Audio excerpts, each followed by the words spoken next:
You don't have to be well versed in the hip hop community to ever have heard of the name Childish Gambino. Real name Donald Glover. He's been everywhere in forms of entertainment, from making music to having writing credits on shows, leading and acting roles. He's won tons of awards, from Grammys to Golden Globes, Emmy Awards, has hit songs such as Redbone and This Is America. Pretty much just safe to say he's had a really good run in the late 2010s. When I first heard of Childish Gambino, it was back around 2011. That's right, I'm on my hipster shit. I've been aware of Childish Gambino since way back then. It was around the time when Regular Show was still coming out with new episodes, and there was the one called Wrap It Up. Pretty much a Regular Show episode about rappers at a park they're beefing with, do poetry slam against them.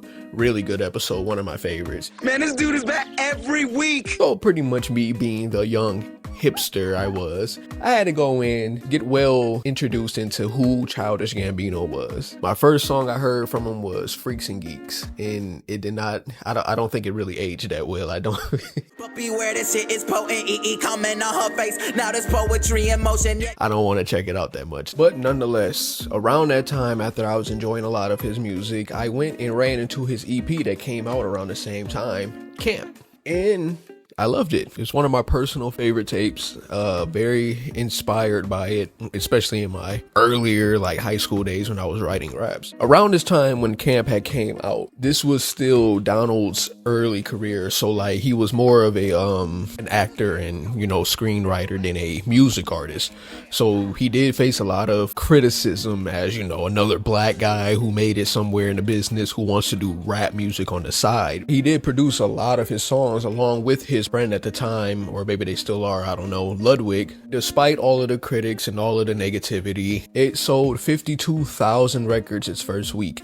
And mind you, this is before streaming services were a really big deal. So around this time, you had to get your music bought to get that high up. So for a tape that's an EP from a guy who was pretty much known as the rapper on the side, just a fucking 2K game and you got to rap on the side kind of thing, that's a pretty impressive feat right there. And it just reminded me on how much of an importance this tape was to me, relating to the experience that Donald had growing up, where he just felt like he was too white for the blacks and too black for the whites, as me being a mixed kid. I had a lot of that issues. Not like it's something that's a big complaint that a lot of mixed kids want to, share, but to hear a rapper rap about something so specific towards an audience like that, I always felt a personal relationship to this. And despite the sales that this tape had done its first week, obviously a smashing hit for a lot of the fans, it came to my surprise that not only is it an understatement that the critics didn't like it, but actually I find out that a lot of hip-hop heads do not like this album at all, and I'm so confused. So what I did was I had to go back to this whole tape, listen to it top to bottom, and treat it as a retrospect. And I'm going to do something that the internet doesn't seem to do so well. I'm going to give it a praise, but I will criticize a lot of some dated bars and some of its theatrics it has throughout the tape. So we're gonna go into Childish Gambino's Camp. I used to dream every night, now I never dream at all. I'm hoping that it's cause I'm living everything I want. I used to wake up in a bed between my... To start the tape off, you get your first track, Outside, which I want to just say it's a pretty nice way to start the album off. An introduction to who he is, what was it like growing up, kind of just to get familiar with him, So yeah, the track pretty much starts off just Donald explaining what it was like for him to grow up, with both parents in his life, but too poor. Parents wanted best for him, they're working a lot of overtime hours and stuff like that just to try to get him out to this better school. My dad works nights, putting on a stone face. He's saving up so we can get our own place in the projects, man. That sound fancy to me. First verse pretty much about him not fitting into the black community as much. He gets taunted at a lot for wearing short shorts, probably wore American Eagle type of V-necks with those button-ups. I know how white people dress, stuff like that, man. And it was something that he felt comfortable in, but around the other kids that grew up in the hood, it's different, and they don't like different. Then it leads on to the second verse of how his family finally got him into a white school, which he definitely hated for obvious reasons of not fitting in. And the teasing came pretty much kind of the same, except instead of his clothes, it's because of his skin. You know, they got to make, you know, dark jokes and stuff like that. Sprinkled in throughout the story about his cousin pretty much hating him for, you know, having a better life. He has a dad while he's stuck doing hood shit, getting in trouble, getting arrested and stuff. And he took his anger out on Donald. And he mad cause his father ain't around. He looking at me now like, why you so fucking lucky? I had a father too, but he ain't around, so I'ma take it out on you. All in all, I think it was a very good song. You know, like very good song to start off the tape. I enjoyed it a lot. Now when they see us in the streets, all they wanna do is take pics, and I'm like, okay. Yeah, but they Next song that comes up is Firefly, one of my personal favorite tracks on this album. He has fans that are just loving him, but they're mostly white people. You know, Donald always feels like the type of music he has can also be related to the black kids and the hood kids, because as him growing up, he didn't relate to a lot of the experiences, but more of like the nerd stuff, you know, about wearing cool, whatever the fuck Childish Gambino raps about. It's hard to make hold the footsteps you following, especially when young niggas look like Carlton. And it was for him just to say, like, I don't make white people music, I make music that I just enjoy. And I know that there's black people out there who can enjoy it, because I am literally a black person that's making this music. Man, you don't speak to the hood, man. If I was given one chance, I think I could, man. These black kids want something new, I swear it. Something they want to say but couldn't cause they embarrassed. And especially in the hood where, you know, some things are just not as cool to really do out there. And with today's times, you know, it's more accepting to be an anime fan and more accepting to be this and that. But back then, you know, it was a little bit just getting teased at. Very good production. Thought the hook was very catchy. Yeah, it's one of my favorites off this album. Okay, it's Childish Gambino, homegirl, drop it like the NASDAQ. Move white girls like this coat up my ass crack. Move black girls, cause man, fuck it, I'll do either. Bonfire. At the time, you know, as a, whatever I was, 13 years old, I thought this was a very fucking hype song. Yeah, I don't think it really ages that well. Some of the bars in there are still cool. When I was like 13, I thought it was a pretty hard fucking beat to rap on. His lyrics could be found offensive and provocative, but I think also very interesting to what appeals to him. You can definitely hear a lot of Kanye West inspiration into these songs. I don't know if that's like a bad take or whatever. I just hear a lot of Kanye West's influence, especially throughout this tape. And yeah, there were definitely some lyrics that I found pretty clever. Black and white music, now nigga, that's a mixtape. And I made the beat with it also, I'm calling it a slow jam. That is a bar, but at what cost? What cost? And then yeah, there are also some more cringy bars that you hear. Cause I'm a beast, bitch, girl. Invaders and get. And it's just like, ugh, that's a stinker. I still enjoyed it. I would never go back to this. I wouldn't play it on my own in the car or anything like that.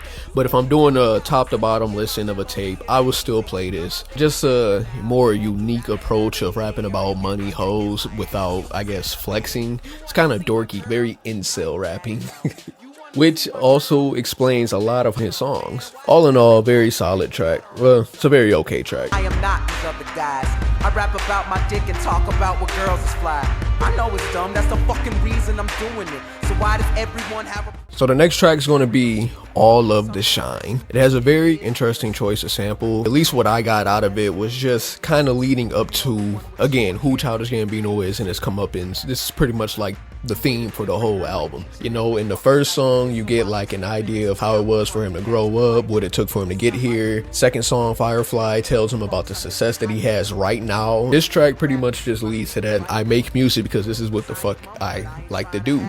I get to be myself and people love to hear me rap about stuff that I enjoy, you know? The theme out of it mostly is to make what you love to make and not make it for somebody who, you know, trying to win a certain crowd over and all of that, despite him saying that he wants to do it with, you know, the black crowd. But nonetheless, I think it's a very good song still. One of my also favorite songs off of this tape. I think it's very fun, very nice to just bob your head to. So far, it's been a decent run through on this tape. I've been enjoying it. Really well produced. My mama says that I should write you letters.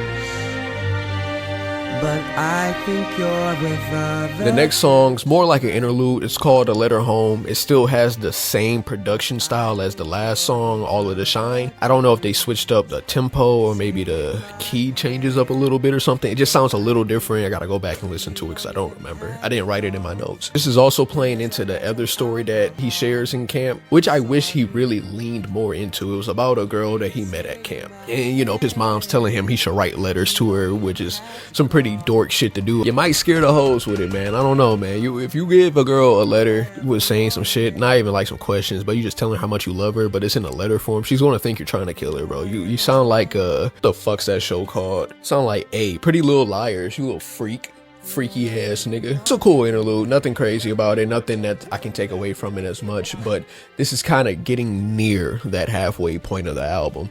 So far, so good. Nothing necessarily that, you know, strays me away or is disgusted by it. It's been a pretty good run. Production so far has been holding this whole entire project on its back. Now we get to talk about Heartbeat.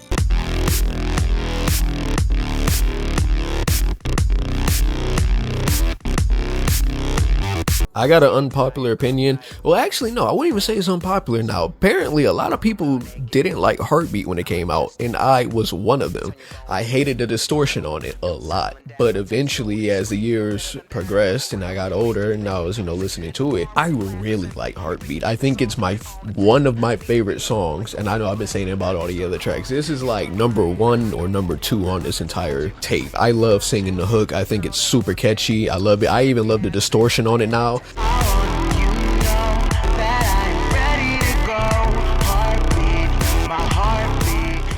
It's just like I said, he reminds me a lot of how Kanye shit sounds, and the distortion was kind of, you know, a more head scratching thing compared to now where it's more accepted, especially in alternative rap music. I feel like it does play well as the next track from the interlude. Yeah, I feel like it could be about the crush that he had at camp, but this is more of a very broad, very vague storytelling of Donald's relationship as he's older now. Not sure if this is because of his success or because he has terrible ways of going about his relationship, you know, which can also play a part. He kind of gets into it in future tracks. One of those love songs where you don't know where you stand at, but again, I think it's very fun to listen to. I enjoy it a lot. I still think it's a very good track. Alright, it's Childish, baby, Mr. Talk About. Next song we got is Backpacks. This is one of those songs I was saying that really reminds me of Kanye West's old shit. The way that he delivers his whole cadence, the way he enunciates his words, sounds very much like a vintage Kanye rap. Now I got some street cred, use it till it's maxed out. I got a girl on my arm, dude, show respect. Something crazy in Asian, Virginia Tech. This is kind of like All of the Shine and Firefly delivery, except it's more of an arrogance than a melancholy sob story. It's more of him just being arrogant. Like, yeah, I got bitches and all of that. You used to call me, you know, there's tons of slurs and stuff like that, but it just resurfaces how his old peers used to, you know, what they used to call him back then for being a little different. I hate this song. I don't like this at all. I think it's very redundant. This is part of the criticism I see everywhere where it just sounds like he's whining, he's complaining, which I totally get. Again, I might be a little biased because, you know, this tape does resonate with me being mixed. Like, yeah, it could be preachy, but it's preaching to me. So, you know, I kind of agree. You know, I liked how he said shit because, you know, I felt that way. This is nerd rap. This is literally what nerd rap's about. And especially with this way that this beat is and his delivery on it, it's just like, you're going to scare the hoes with this one, bro. No cosign, trigonometry. Man, these niggas hate it. So yeah, definitely my least favorite track on this tape.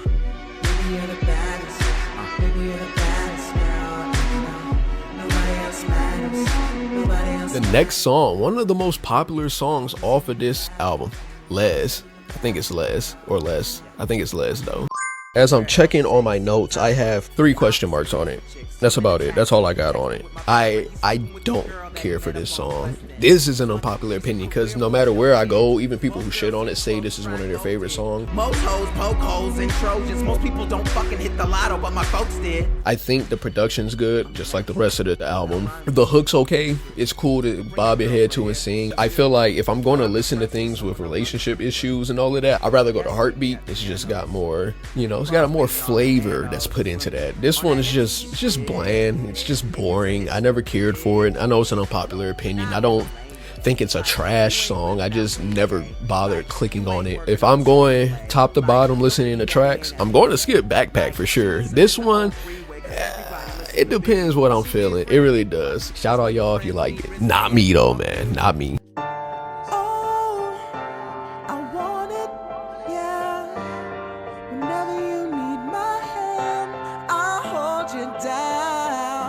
So the next song we got is Hold You Down. And again, I always say this, one of my personal favorites. This one is definitely maybe under Heartbeat. Damn, I'm gonna put Heartbeat at number 1. Hold You Down is definitely gonna be my second favorite. I really love the hook on this. The beat is very well produced. I love the recording on it. And it's one of those songs about how he doesn't fit in, which is again a redundant thing that the whole tape is about.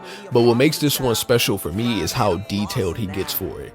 You see, the way that I feel towards songs, it don't matter what the surface level says, oh, it's just a love song, oh, it's just a hype song, it's just this, that kind of type of song. Like, yeah, anything can be like that surface level, but what makes things more special and more appreciated is the story it tells into it. And just like Hold You Down, he really goes in detail of growing up and, shares some of the stories of what he experienced. And I love the story about how in school he was going through a lost and found and had spotted a Tommy Hilfiger jacket. He took it out of the lost and found and was pretty much rocking it. He didn't have the type of swag and shit like that to fit in. So when he had that jacket, he felt like the man. I got this shit on. I got the bitches, the sauce dripping, all of that. And then by third hour, or third period, I guess they'll call it, some of the kids realized he got that shit out the lost and found and started flaming his goofy ass, man. Damn. She get me that new jacket when the costs go down. Hit the office, stole some Tommy Hill from Lost and Found. Looking fly, man, I'm flossing now. But them niggas saw through me. Are you serious? What is this? Took the jacket off, third period. And yeah, he took that shit off. And it's like, I really love that story. It reminds me of this Atlanta episode. I think it was in season 3. And obviously Donald Glover, he's, one of the writers of this show. And it was pretty much about his character, Earn, but as a kid, growing up, trying to fit in. They got to get the latest, greatest gear. They got to have the best clothes to be the freshest kid and shit, just to get that acknowledgement that kids want when they're growing up in school. It really just reminds me of that episode. One of my favorite Atlanta episodes too. It's very uncanny how like he really captured that experience, which again is why I love this tape. Like, he really captures how it was growing up, not fitting in the shit, and just how kids act. Very, kids are fucking mean, man. So yeah, it's a very good track. Love the story. I love when people go into detail about how, how they feel, and they share a story on why they feel that way. It makes it more personal. It really lets you get to know the artist itself. So definitely one of my favorites. All they wanna do is keep up. This song will either be very nice to bop to, or it's just straight incel music, depending on who you are. For me, it's in the middle. I do enjoy the hook a lot. The song itself is about, Donald spending time with all of these women, never would have gave him a chance, and now it's kind of like he's pretty much more of a dickhead to women. He's just trying to fuck women now. Karma's a bitch who doesn't suck, but I still like. If we were kids, I'd have the black K-Swiss and Reebok. If we were kids, I wouldn't act like this, but we not. That could come off pretty much like an incel, which I still do like and appreciate the hook. Pretty much saying like, I am a nice dude, I'm genuine. It's just the way that I was growing up. I just feel like I can't trust women who obviously wouldn't give me that chance when I was young, because I was a fucking loser. So why would you want me now? It's because of my success, which yes, it works, but it still gives off mad incel insecurities, which again, pick your poison on what you want to do. I think it's a very cool track. I enjoy listening to it. I don't agree with the entire message of it. Women hurt my feelings as a kid, blah blah blah. Just be more grateful that you're not in that position now, and understand that back then you looked like a "can I get a hug" and not like a rapper, I guess. I don't fucking know. You gotta be confident in yourself, man. Everywhere you see LA. Next song is called You See Me, and again, this is another one of those heavy Kanye inspired tracks, and I hate it. I just can't get into it because what he raps about is just corny sometimes, man. He tries to rap fast, kind of like, I don't hate to say like Eminem, because you know he's not the only fast rapper and shit, but the way they, when I try to rap, I do it like that, like about you, you're a fool like Horton. I was born for this shit. You were rapping abortion. Can we hear the N-word one day and not get upset? Can we the beat's cool, sounds just like a Kanye production. It's just like his last song, Backpackers. You know, he's rapping, making rebuttals at all the jokes he had. I just didn't find it that good. Even as a kid, I didn't care for it. So, you know, it's definitely at the bottom. I still put it over Backpackers though.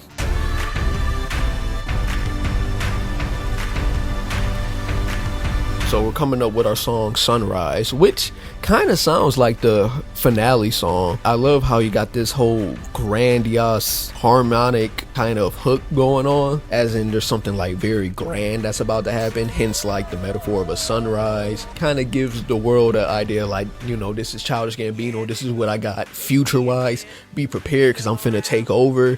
And with the hindsight of me being in 2024, yeah, he really came in. It took a minute, but I mean, shit, once he finally got that big hit, he started getting into the production and all of that. He really did make a name for himself, not just music, but also in acting and screenwriting. Like, definitely dope just to see that, especially being somebody young when, shit, I used to get made fun of for listening to Childish Gambino. They were like, man, that nigga whack, bro.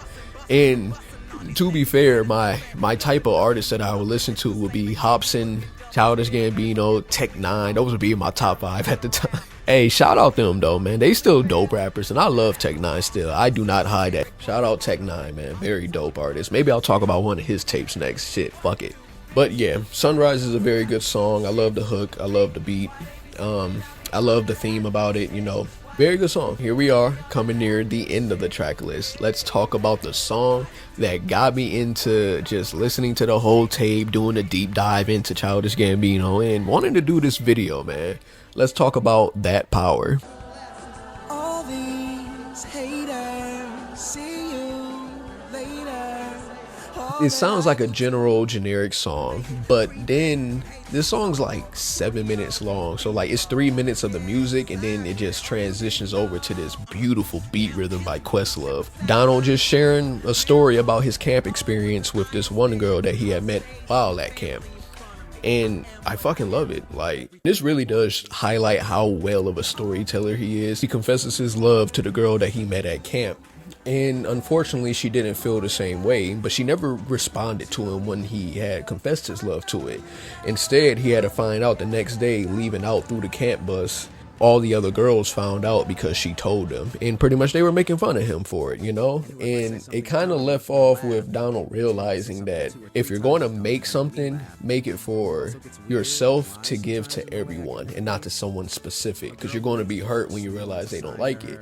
And maybe I didn't get it the best way. I'm not the fucking, you know, god tier media literacy kind of guy, but the way that I took it was kind of like that. You know, when I make music, I don't make it for specific audience. I make it for myself, and I give it out to everyone. I want to make it sound more appealing for the crowd, and if they do like it, that's fine. If they don't, that's also fine. And that's kind of where I got out of it. So That Power has a very good message at the end, and I really do love it. And like I said, it's something that really just inspired me and made it one of my favorite tapes. If you stuck this long, thank you.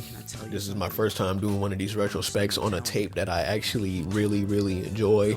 I'm not the type of guy that just wants to shit on people's artwork. If you want to see more of this, do let me know. I would love to talk about some other music, especially some shit I grew up in 2010s, man. That was the best era, man. 2010 to 2012 came out with a lot of good mixtapes, man. A lot of them. So yeah, Camp definitely has some incel music into it, but I don't think it's as bad as people say it is. There's definitely a lot of things that could have been better, but Camp has something that I think every mixtape in today's era doesn't. Nobody ever really puts themselves into a tape. It's just more about having that hit record, you know? But then when you listen to all of these old mixtapes, it's always something personal. It's always that hunger that an artist has, and just they all sound so different because they put themselves into that song and really just deliver it out there that way. And that's why I don't want to sound like one of those old heads like, oh, the new music sucks compared to the old one. But when you go back and listen to a lot of these old mixtapes, you can't find anyone else that sounds necessarily like that. Like, this doesn't have that character to it, you know? And I think that's what a lot of mixtapes are lacking. So again, if you like Camp, if you don't like Camp, I think we can all agree that it is one of Childish Gambino's most important tape to his career. Childish Gambino, Donald Glover, you are a staple into the entertainment industry. You've reached out to a lot of people with your tapes, especially someone like me who's took very inspiration out of Camp and also just related a lot to it. I very much appreciate the work that you've done to it and very grateful to have listened to it. Camp, I don't know, I don't give it a rating. It's one of my personal favorites still, and I think we can all agree that it's a lot better than a lot of mixtapes nowadays. Alright, man, I'm Fetty Fuego. New music coming soon, man. Peace.